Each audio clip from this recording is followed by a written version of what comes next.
أعوذ بالله من الشيطان الرجيم بسم الله الرحمن الرحيم الحمد لله الذي لا يبلغ مدحته القائلون ولا يحصي نعماءه العادون ولا يعطي حقه المجتهدون الذي ليس لصفته حد محدود ولا نعت موجود ولا وقت معدود ولا أجل ممدود فترى الخلائق بقدرته ونشر الرياح برحمته والصلاة والسلام على الرسول المسدد المصطفى الأمجد المحمود الأحمد سيدنا ومولانا ومولى الكونين جد الحسن والحسين وعلي والقاسم محمد وآله الطيبين الطاهرين المعصومين الذين قال الله إنما يريد الله ليذهب عنكم الرجس أهل البيت ويطهركم تطهيرا ولعنة الله على أعدائهم أجمعين من يوم عداوتهم إلى قيام يوم الدين أما بعد قال الحكيم في قرآن الكريم بسم الله الرحمن الرحيم ألم ترى كيف ضرب الله مثلا كلمة طيبة كشجرة طيبة أصلها ثابت وفرعها في السماء تؤتي أكلها كل حين بإذن ربها يضرب الله الأمثال للناس لعلهم تهتدون وكلمة خبيثة كشجرة خبيثة اجتثت من فوق الأرض ما لها من قرار صلوات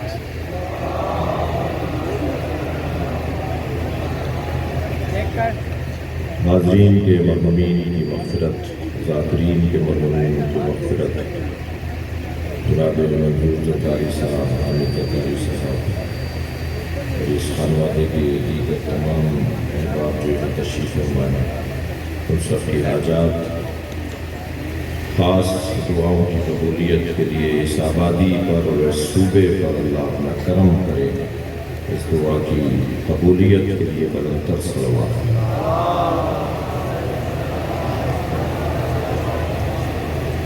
اچھی تعداد ہے مناسب تعداد ہے اس سے بہتر صلوات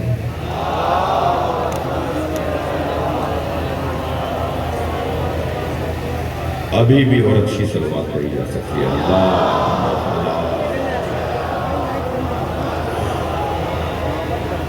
میں نے آپ کے سامنے سورہ مبارک آل عمران کی چند آیات تلاوت کی ہیں تقریباً 3 آیتیں پڑھی ہیں ان آیات کا ترجمہ کرنے سے پہلے ایک جملہ کہنا چاہوں گا صرف قائد اعظم نے پاکستان کو 2 قومی نظریوں پر نہیں بنایا ہے پاکستان 2 قومی نظریوں پہ بنایا ہے صرف قائد اعظم نے 2 قومی نظریوں پہ پاکستان نہیں بنایا ہے اللہ نے ساری کائنات کو 2 قومی نظریوں پر بنایا ہے ایک نظریے کو شجرہ طیبہ کہتے ہیں اور ایک کو شجرہ خبیثہ کہتے ہیں ایک نظریے کو آیات محکمات کہتے ہیں دوسرے نظریے کو آیات متشابہات کہتے ہیں بہت دیر گفتگو کرنا مطلب نہیں ہے نتیجے کا جملہ دے رہا ہوں ایک کو حسینیت کہتے ہیں ایک کو یزیدیت صلوات پڑھیں گے نبی کی ذات پر یہ ساری کائنات اللہ نے 2 نظریوں پر قائم کی ہے اور یہ صرف میرا جملہ نہیں ہے علامہ اقبال کہتے ہیں حقیقت ابدی ہے مقام شبیری یہ جو مقام شبیری ہے یہ جو امام حسین کا تصور ہے یہ ایک ایسی حقیقت ہے جو آج کی نہیں ہے آدم سے پہلے کی حضرت آدم علیہ السلام نے بھی جب حضرت امام حسین کا نام سنا تو رونے لگے.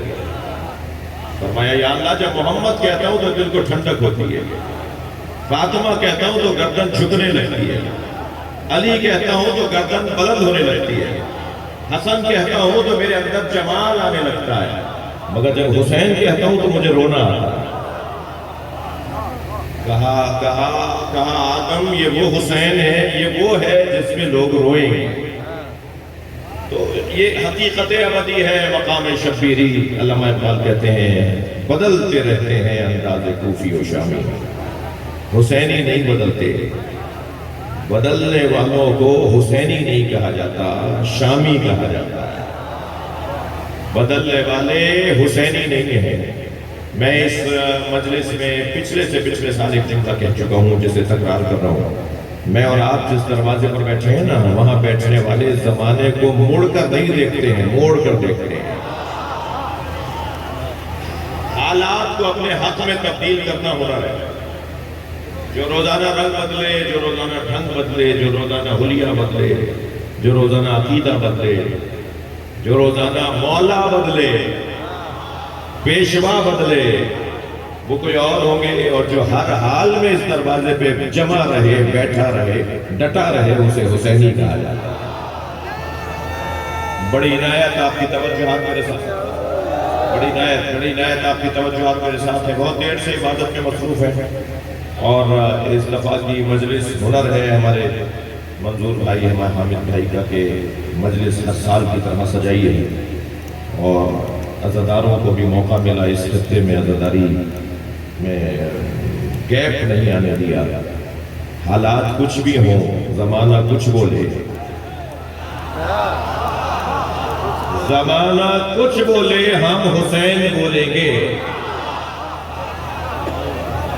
یہ عمل ہوتا چلا جائے گا، یہ سلسلہ جاری رہے گا.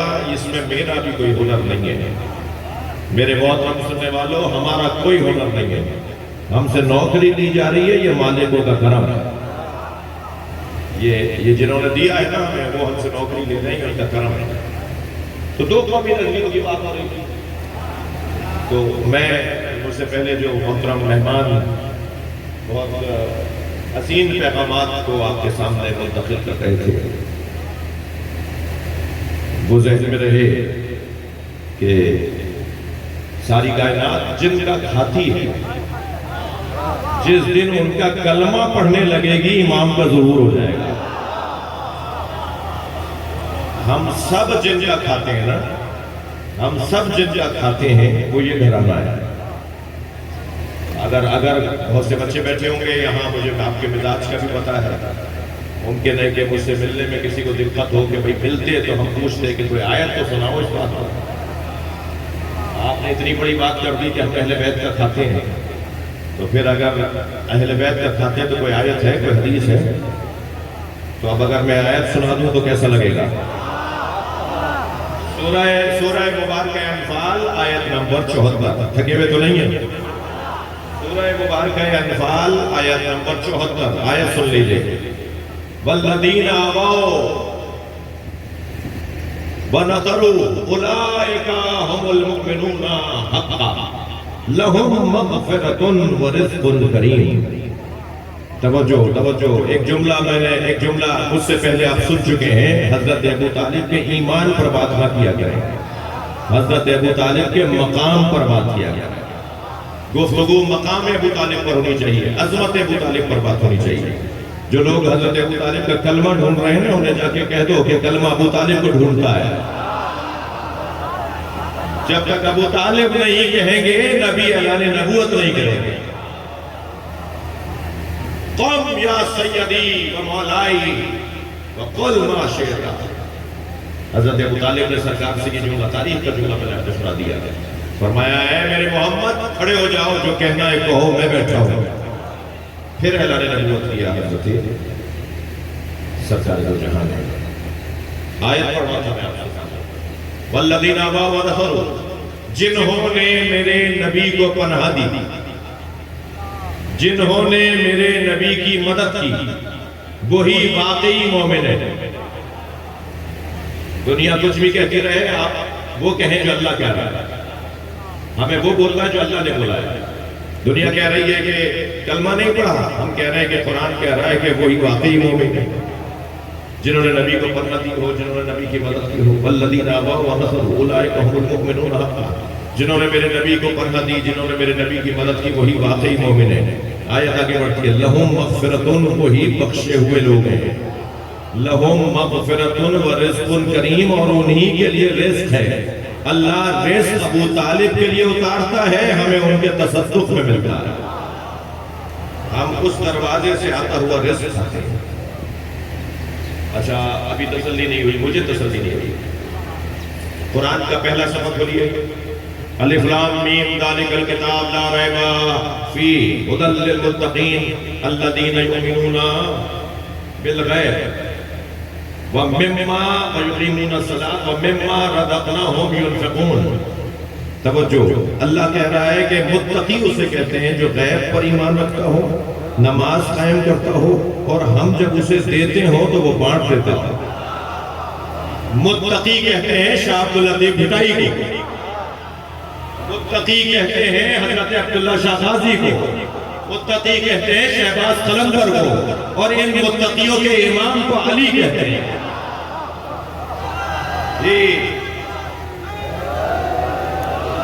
یعنی اللہ انہیں دیتا ہے اور یہ بانٹ دیتے ہیں۔ ہم تو شہباز قلندر کی درگاہ پہ اگر چلے جائیں تو اللہ ان کے ذریعے ہمیں رزق دیتا ہے۔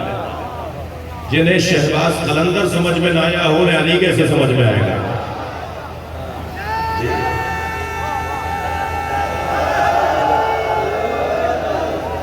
جنہیں شاہ لطیف سمجھ میں نہ آئے ہو، انہیں مولا علی کیا سمجھ میں آئے گا؟ تو یہ مجمع تو بہت کلیئر مجمع ہے، اور ان کے توسط سے میں کسی کو کچھ کہنے جا رہا ہوں۔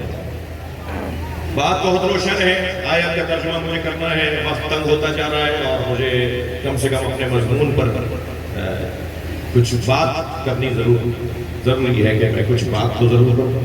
ارشاد ہو رہا ہے، الم تری کیف ضرب اللہ مثلا کلمۃ طیبہ، اے میرے حبیب آپ نے دیکھا کہ آپ کے اللہ نے کیسی مثال دی کلمہ طیبہ کی، کا شجرۃ طیبہ، جو شجرہ طیبہ کی طرح۔ شجرہ طیبہ جس کی 3 صفتیں ہیں، اصلھا ثابت، اس کی پہلی صفت یہ ہے اس کی جڑیں بہت مضبوط ہیں۔ وہ اور ہوں گے جو سوکھے پتوں کی طرح روزانہ اپنا گھر بدلتے ہو، روزانہ اپنی جگہ بدلتے ہو۔ یہاں سے ہوا چلی تو وہاں جا پڑے، وہاں سے ہوا نے رخ بدلا تو یہاں آ پڑے۔ یہ رنگ بدلنے والے اور ہیں، اور جمے ہوئے پہاڑ کی طرح رہنے والے مومن اور ہیں۔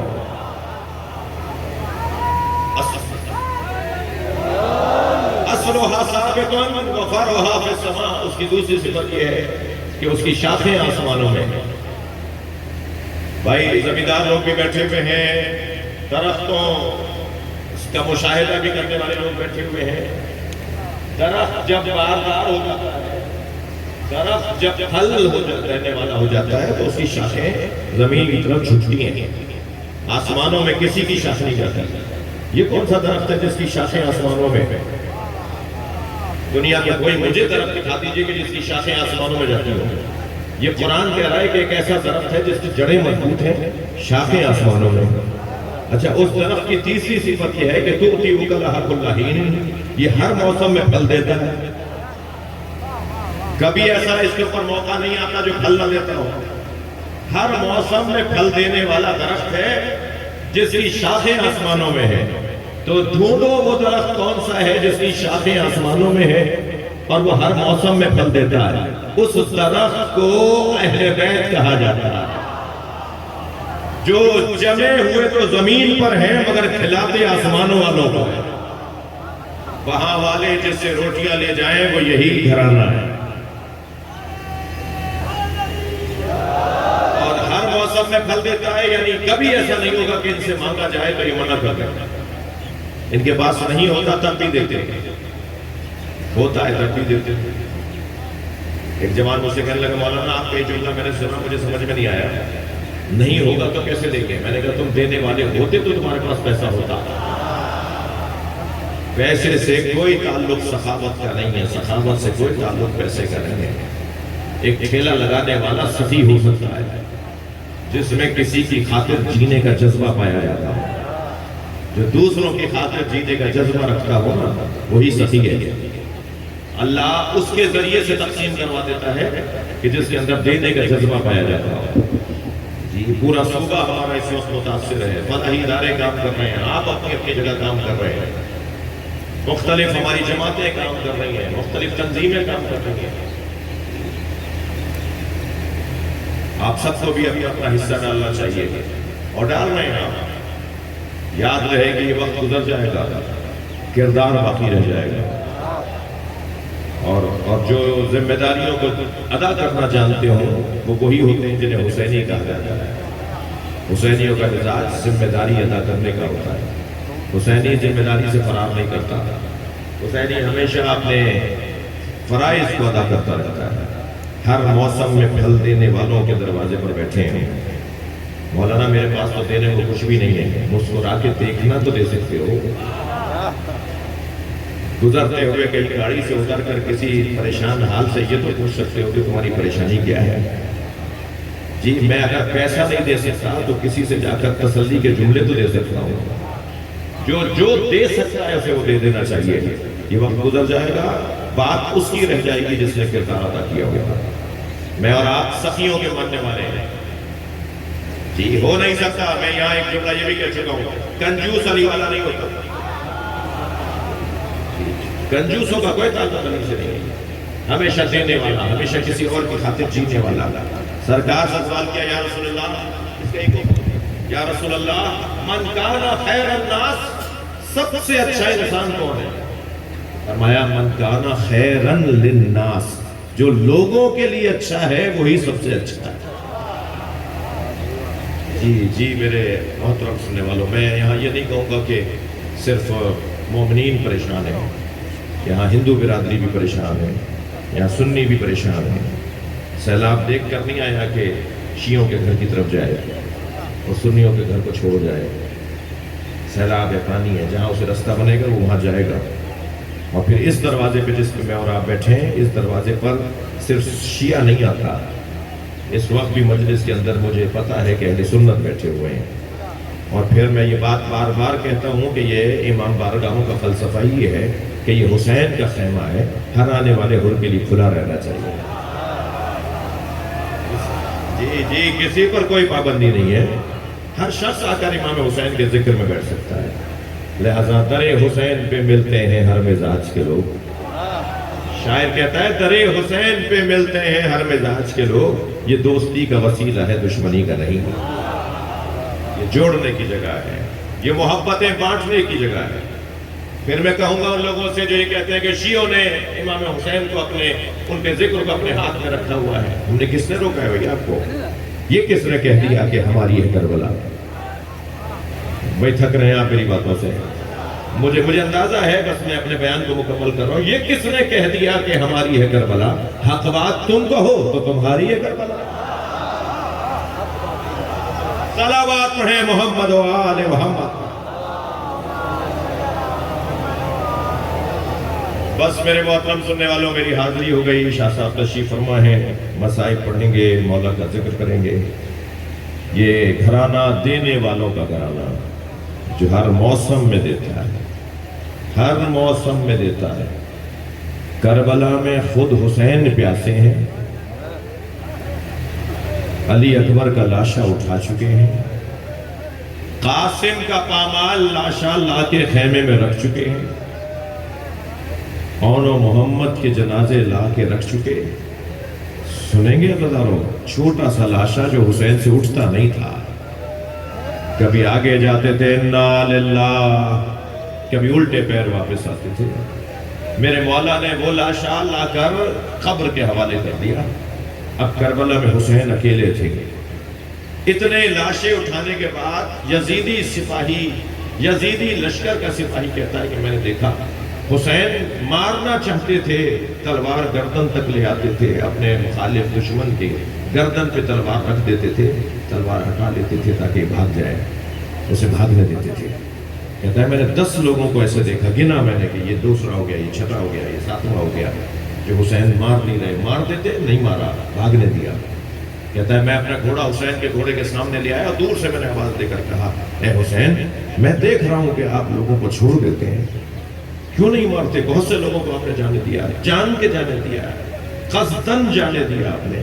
تو امام نے وہیں سے آواز دے کر کہا اس کی نسل میں مومن آنے والا ہے۔ اللہ اکبر!